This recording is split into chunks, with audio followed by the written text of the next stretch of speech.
The Ryan and Ryan Power Hour podcast on SportsTownChicago.com.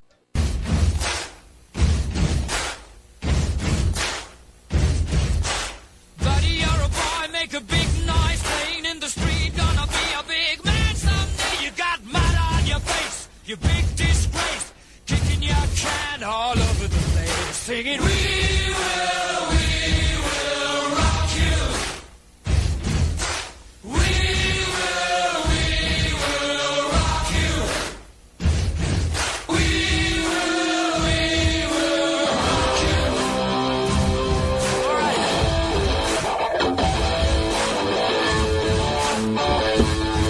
All right, welcome in to Ryan and Ryan, the Ryan and Ryan Power Hour here on SportsTownChicago.com. I'm Ryan Stuprich. And I'm Ryan Risky. And yes, we have a big show today. We haven't been on the air in a little bit, a few weeks, but we are back, and a lot of stuff happened while we were gone, including the Cubs going on their huge winning streak. They had a winning streak of 6 games that was snapped a few nights ago, but they get back on the winning track against the San Francisco Giants in probably the biggest series that the Cubs as a franchise have had since 2008.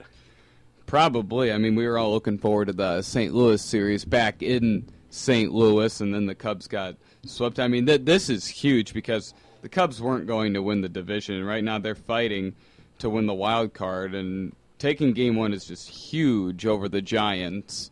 Gives you momentum for the series going forward, and the good news is they don't have to face Bumgarner. Right. They don't have to face him. And Mike Leake was scratched for today's start. Ryan Vogelsong is pitching. He hasn't done that well this year. So it could certainly be a really interesting series. It's a good thing it's at home. They still have to play in San Francisco, right? Yep, 3-game series. And the good news is the Giants have to face both Lester and Arrieta. Right, and that, Arrieta pitches Sunday, and Lester pitches today in the afternoon game at 3:05. So that'll be exciting. Right around when we're finished here, we can listen to the Cubs game, watch the game on the way home and watch most of it, which is exciting. Today, of course, is Vogelsong against Lester, and Lester will probably have a really good game. He's been on fire the last few months, especially July and August. He hasn't really had a bad start, since that horrible one in Miami that I can remember. Lester's been pretty good. Right. I mean, he didn't pitch too well against the White Sox, but you also had Chris Sale going on the other side of that, so that was tough, obviously. But the Cubs win yesterday 5-4. Schwarber hit a huge 3-run homer, which ended up being the difference after Hamill gave up a 2-run homer, and then the bullpen, Tommy Hunter, I think, gave up the other 2-run homer. But overall, the bullpen's been pretty solid. The Cubs have been scoring just enough runs to win, and they still almost came back in that loss 2 days ago to the Pirates. Mm-hmm. Yeah, it was really too bad that they couldn't finish that, or they couldn't get through that 5th inning against the Pirates, or else the Cubs would have won. Right, and they had a late comeback. They scored a run thanks to Matt Caesar hitting a double off the wall. But, they definitely have a good thing going with the split with the Pirates, and now starting off on the winning track with the Giants. And if you look, the most important thing about it was the Cubs jumped the Giants for the second wild card spot. And, if they can win this series, possibly 4-game sweep, then you're looking at, a 3 or 4 game lead. Mm-hmm. Yeah, that's huge, because not only for that, and that I'm sure the Dodgers would be thrilled if the Cubs would sweep the Giants right now. Oh yeah, I'm sure they would be, because they also have a very good team. But the Giants, of course, are hanging around. But yeah, for the Dodgers' sake, they would probably want it for sure. Yeah, it's the only afternoon game on today. It's going to be really cool, and of course, Miguel Montero might come back at some point. He had a grand slam last night. Oh, he did? Yeah, and when in his minor league rehab game, he hit a grand slam. That's exciting. Yeah, also an important thing is when he comes back, I don't think we'll be seeing Coghlan batting third anymore. I certainly hope not. I mean, Joe Maddon's the only manager that would have Chris Coghlan batting third right now. Right. If he bats third, I mean, you'd think that wasn't means a your good offensive lineup. power isn't quite there yet. But with Montero, everyone sort of moves up a spot, I guess. And Coghlan would be batting at the bottom of that lineup, I would think. Yeah, I mean, granted, Coghlan has been hitting the ball hard. I mean, batting average on balls in play just has not been in his favor this season.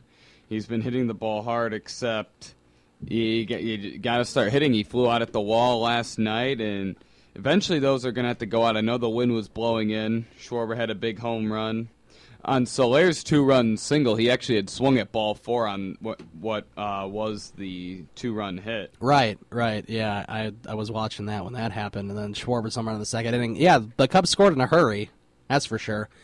And they... Yeah, Heston just didn't look very good. They said that he had allowed only 6 home runs all season, and Len Casper said that he hadn't allowed a home run in 12 starts prior to his one against the Cubs. Right, and of course he also threw a no-hitter earlier this year against the Mets. Miguel Montero has been activated off the DL. Oh, good. Matt Caesar sent back to This AAA. just broke a couple minutes ago then, right? So they've got, they got three catchers again. Yeah, I kind of like having 3 catchers. I mean, it just gives you more options. Especially if 2 of them are good offensively, then you're able to pinch hit late in the game and not have to worry about an injury and having no backup catcher. Right, your next batting option wouldn't be David Ross, which is what it's been since Montero's been out. It's been David Ross and Kyle Schwarber. Now you get Montero back, and you can just have Ross catch. Well, maybe sometimes too, but Ross will be primarily for Lester, I guess. And then you have Schwarber and Montero, and when they're both in that lineup, and that also takes some time off of Schwarber, which isn't a bad thing. I mean, he is still a rookie, not even a rookie. I mean, next year would be his full rookie season, and I think it sort of helps him because he doesn't have to play every day. Yeah, and obviously with John Lester pitching tonight, Montero won't be starting. Right. Yeah, Montero won't be in today, but I'm sure he'll pinch hit at some point, and that will be exciting. And then tomorrow we'll probably see him in for his first game. Most likely.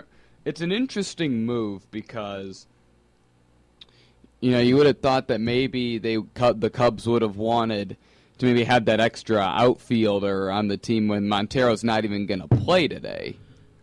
I mean, they could have activated him on Saturday unless they felt like they wanted an extra guy to pinch hit.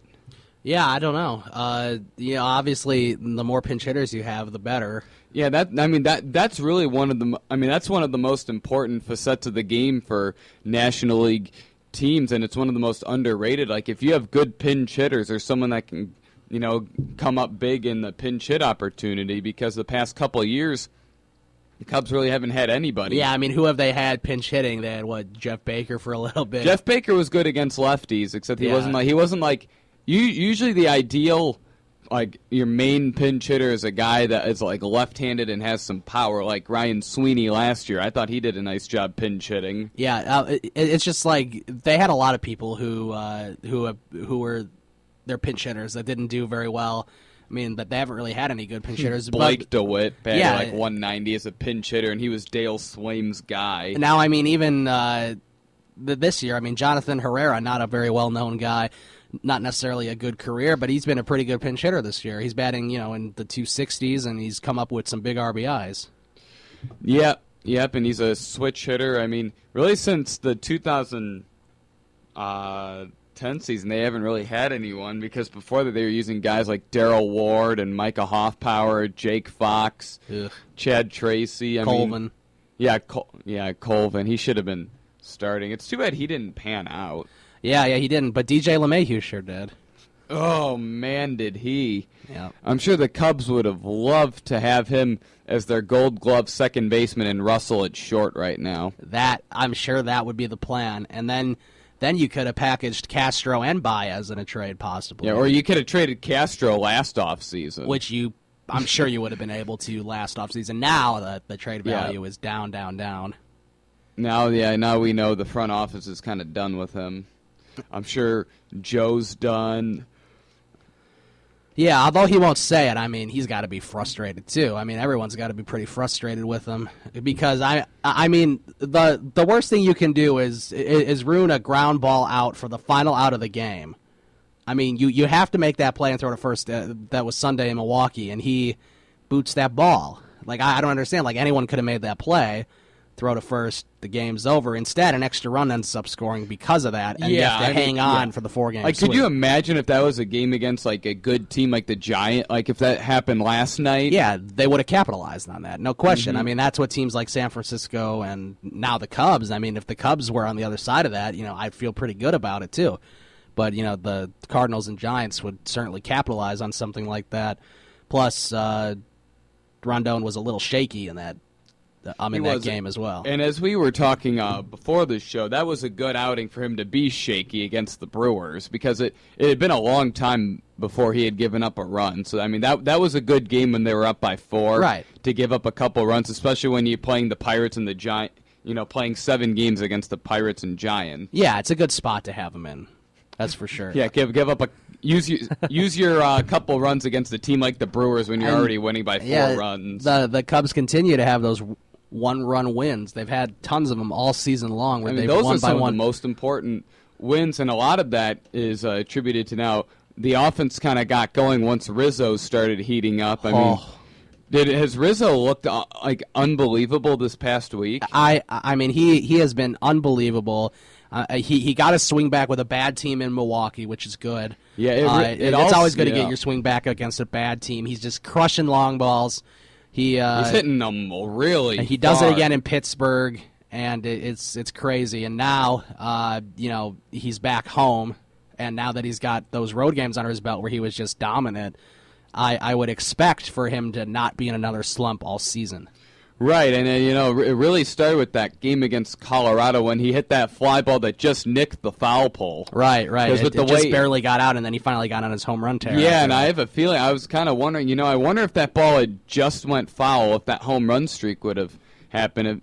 Because I was in Milwaukee for those first 3 games when he homered in the first 3 games, and they were down 2-0, bottom of the 8th, 2 outs. Craig Counsell makes the pitching change to go to the left-handed Will Smith, and then Rizzo. Right, and that hasn't happened all year. Yeah. I mean, all year, Anthony Rizzo's been able to hit lefties just as good, if not more, if not than his right-handed hitters. I mean, he's been really good against both. Yeah, I mean, I just remember, like, people actually were sitting behind me when Denorfia was up there. Like, if he hits into a double play, we're leaving, and then Denorfia fly down. It's like, if they don't score, we're probably just going to go. And then Craig Counsell brings in Will Smith, and then Rizzo destroyed that 3-run homer. And you kind of feel like you want to say that Bryant walk-off homer against Colorado might have gotten the season rolling, kind of kick-started the second half for them after that awful weekend against the Phillies, except that I think it was that 3-run homer by Rizzo off of Will Smith. Mm-hmm. And strategically, that's the right move to bring in the lefty to face the lefty, except going by statistics, that's the wrong move when Anthony Rizzo's the batter. Yeah, I mean, that doesn't apply to Anthony Rizzo, really. And it doesn't apply to all the great hitters in the game right now. Right, and the best part was it happened again the next night. Craig Counsell brought in Neil Kotz to face Rizzo, and he hit a home run. Neil Kotz. There's a blast from the past, played with both the Cubs and White Sox. Yeah, I mean... He was good with the Sox, not so good with the Cubs, but... Yeah, I mean, that's unbelievable that... I mean, that never happens. I mean, you bring in a lefty to face a lefty, and the same guy hits a home run 2 straight games. Right. I remember the at bat before the home run on Tuesday or on the Friday game. They intentionally walked Rizzo with a guy at like third and 2 outs. I mean, I was kind of wondering if on Saturday they were just going to intentionally walk him every at bat. I wouldn't have been surprised. Because, I mean, it wasn't just that he was hitting the home runs. He was getting hits in every at-bat. He was 3 out of 4 on Thursday. I think he was 2 for 3 on Friday with the walk, and then he hit the home run on Saturday, and then he had another couple hits on Sunday. Yes, he did, and it was a very exciting weekend for sure. We're going to take a break. We will come back. We'll probably talk more about the MLB and what's going on.